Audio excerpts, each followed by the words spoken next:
There is a question that almost nobody asks about the Second World War. Not about the battles, not about the strategy, not about who won and who lost. A simpler question, a more human question. Who did Stalin actually fear? Not respect, not admire, not consider a serious military opponent in the professional sense. Fear. The specific, visceral, personal fear that a man like Stalin, a man who had spent his entire life making other people afraid, almost never allowed himself to feel and almost never admitted to feeling. The answer, according to the people closest to him, according to the intelligence reports that Soviet archives have gradually revealed, according to the behavior that Stalin exhibited at specific moments in the final years of the war, the answer is not Churchill. It is not Roosevelt. It is not Eisenhower or Montgomery or any of the senior Allied commanders whose names fill the history books. The answer is a general who wore 2 ivory-handled pistols on his hips, who slapped a soldier in a hospital and nearly ended his own career over it, who believed, with the absolute certainty of a man who has never seriously doubted himself, that he was the reincarnation of a warrior from a previous age, who said, openly, repeatedly, and without any apparent concern for who was listening, that after Germany was finished, the next enemy was obvious. His name was George S. Patton, and Stalin was afraid of him. Let's go. To understand why Stalin feared Patton specifically, you need to understand what Stalin feared generally, because Stalin was not a man who feared incompetence. Incompetence was manageable. You worked around it, you replaced it, you used it. What Stalin feared in military commanders was a very specific combination of qualities. Aggression without hesitation. Speed that exceeded the ability of conventional planning to keep up with it. The willingness to make decisions in the field without waiting for permission from above. And most importantly, the ability to inspire men to do things that men under ordinary leadership would not do. These qualities, in a commander on his own side, Stalin suppressed, systematically, deliberately, over the course of years. He had shot generals who were too independent. He had removed commanders who showed too much initiative. He had built a Red Army command structure that was effective at grinding and brutal at sustaining losses, but that was organized, above all, around the principle that nobody moved without permission, and nobody decided anything without checking with Moscow. Because a general who could move fast, decide fast, and inspire his men to follow him anywhere, that kind of general was not just a military asset. That kind of general was a political threat. And Stalin understood, better than almost anyone alive, the difference between a military asset and a political threat. Patton was both, and Stalin knew it. The first time Soviet intelligence brought Patton to Stalin's serious attention was North Africa in 1943. The American performance in the early North African campaign had been, to put it charitably, disappointing. The defeat at Kasserine Pass had suggested to many observers, including Soviet observers who were watching the Western Allied performance with keen professional interest, that the American military was not yet ready to fight the Germans on equal terms.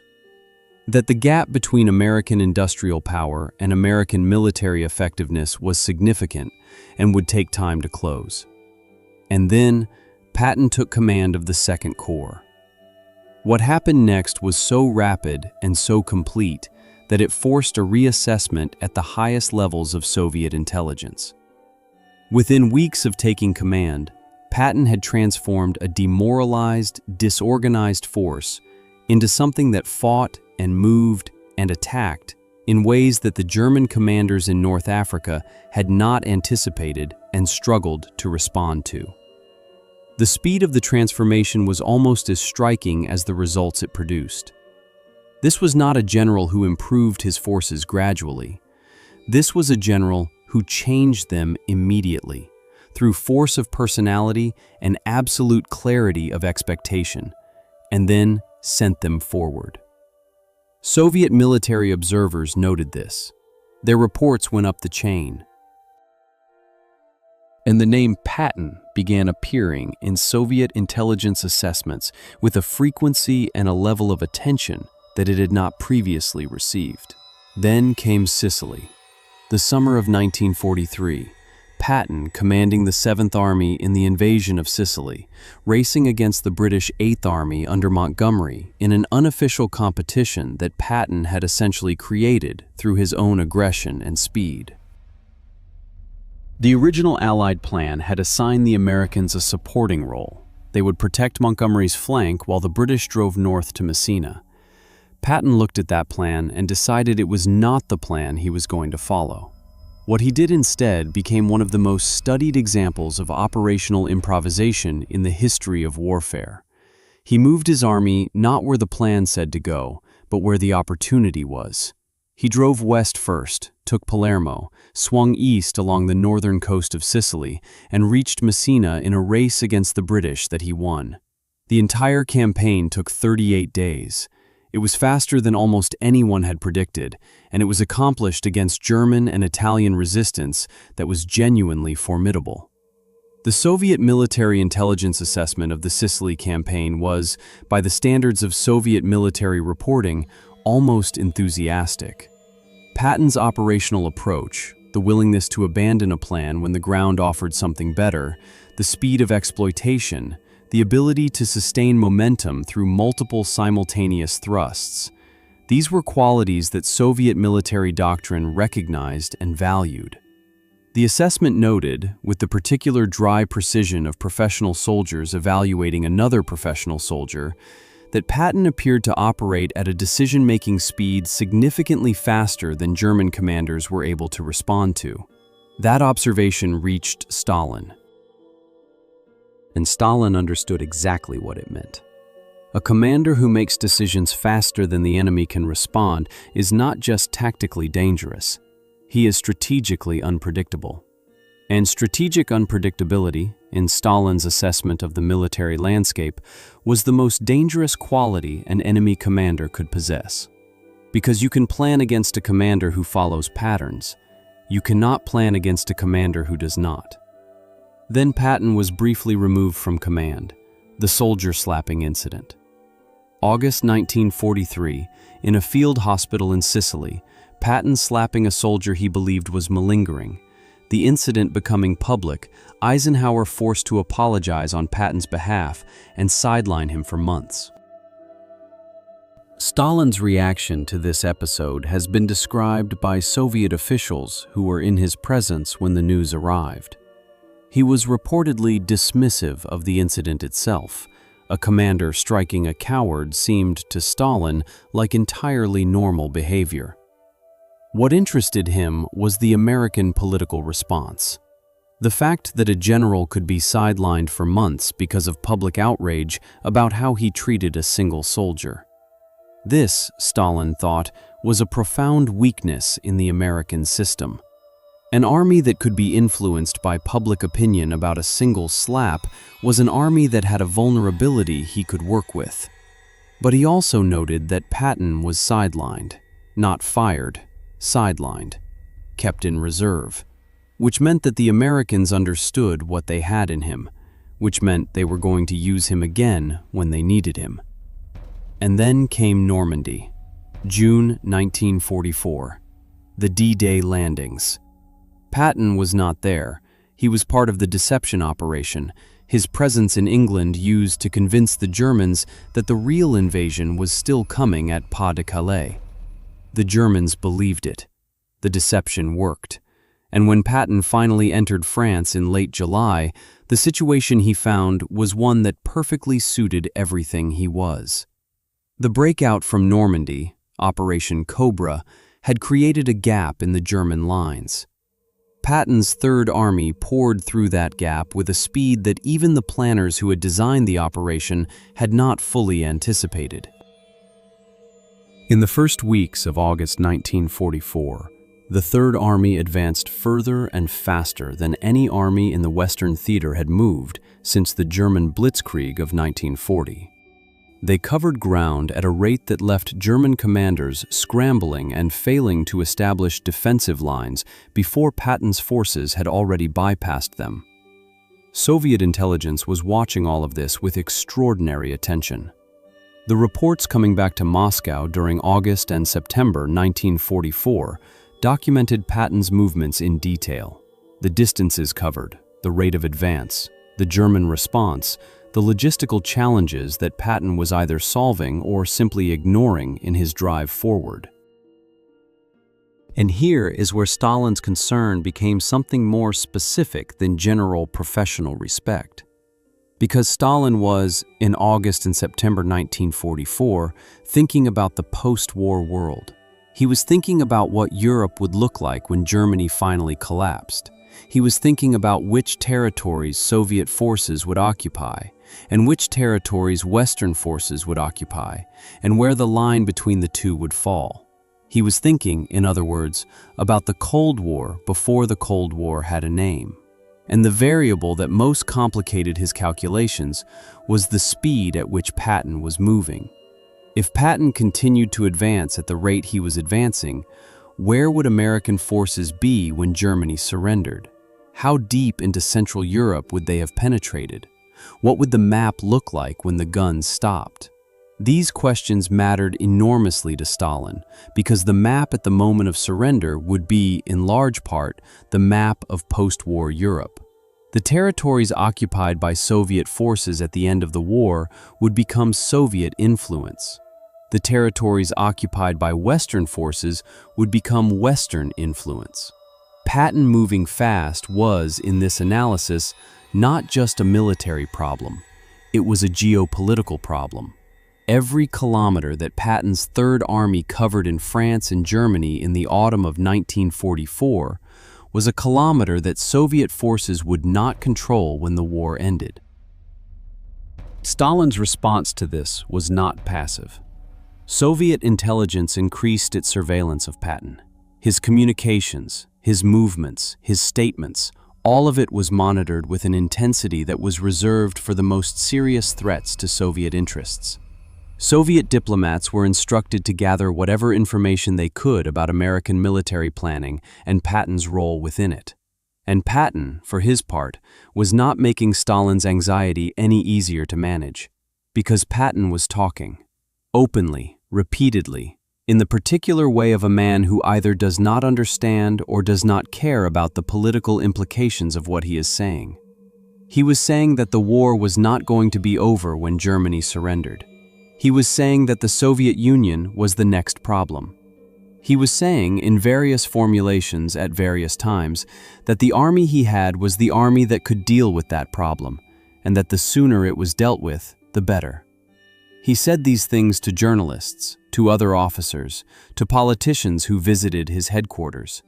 He said them with the cheerful directness of a man who considered diplomacy to be someone else's problem. Soviet intelligence reported every instance of these statements back to Moscow. And Moscow, meaning Stalin, read them with the attention they deserved. Because Patton was not just talking. He was describing, with considerable accuracy, the military reality that Stalin was trying to manage through diplomacy and political maneuvering at Yalta and Potsdam. The reality that if American military power was turned against the Soviet Union before the Red Army had consolidated its position in Eastern Europe, the post-war settlement that Stalin was building could be threatened or destroyed. And the man most likely to turn that military power in that direction, the man who was most visibly, most loudly, most persistently arguing for exactly that, was Patton. There is a document, partial and disputed but real, from Soviet intelligence in 1945 that describes Stalin's assessment of the Allied commanders. Churchill is described as politically dangerous, Roosevelt as manageable, Eisenhower as professional and predictable, Montgomery as competent but cautious, and Patton.